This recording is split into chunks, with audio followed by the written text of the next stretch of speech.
ও মাই god! বন্যায় মারমাগাল মিথিলার বাড়িঘর সবকিছু ভেঙে গুড়িয়ে গেছে। জনপ্রিয় এই কন্টেন্ট ক্রিয়েটর এখন রাস্তায় রাস্তায় ঘুরছে ত্রাণের আশায়। তার মা বাবা কোথায় হারিয়ে গেছে তাদেরকেও খুঁজে পাচ্ছে না সে। তার একমাত্র স্বামীকে নিয়ে এখানে ওখানে ঘুরে বেড়াচ্ছে সে। হ্যাঁ ভিউয়ার্স, বন্যায় তো আমরা অনেক অচেনা মানুষদেরকে নিয়ে অনেক কথাই শুনছি যাদের অবস্থা বেশ করুণ। এরই মধ্যে পরিচিত কন্টেন্ট ক্রিয়েটর মারমাগাল মিথিলাও একই ট্র্যাজেডির মধ্যে পড়বে তা আমরা কেউ কল্পনাও করতে পারিনি।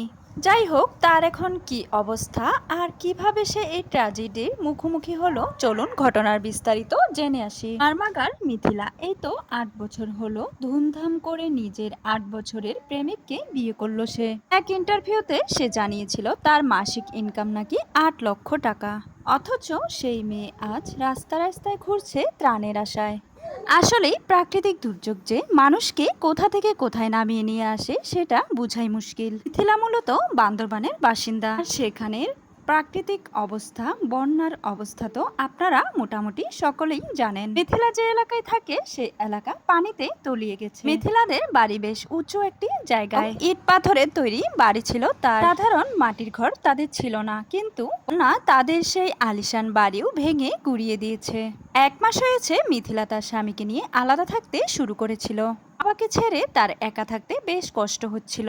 এরই মধ্যে সে জানতে পেরেছে বন্যায় তার মা বাবা কোথায় চলে গিয়েছে সে কিছুই জানতে পারেনি। বাবাকে খুঁজতে সাঙ্গু নদী পাড়ি দিতে হয়েছিল তার এবং তার স্বামীর। নিজের মা বাবাকে খুঁজে না পেয়ে হাউমাউ করে কান্না করছিল মিথিলা। কি মাঝ নদীতে তার নৌকাও উল্টে গিয়েছিল। রীতিমতো মৃত্যুর হাত থেকে বেঁচে ফিরেছে সে এখন কোথায় যাবে, কি করবে কিছুই বুঝতে পারছে না। আপাতত রাস্তায় রাস্তায় ঘুরে বেড়াচ্ছে। তো ভিউয়ার, জনপ্রিয় কন্টেন্ট ক্রিয়েটর মারমাগাল মিথিলার মতো একজন মেয়ের যদি এইরকম অবস্থা হয়, তাহলে একবার চিন্তা করুন বান্দরবনের সাধারণ জনগণদের কি অবস্থা। তো ভিউয়ার্স, এই বিষয় নিয়ে আপনাদের কোনো মতামত থাকলে অবশ্যই কমেন্ট বক্সে জানাতে একদমই ভুলবেন না।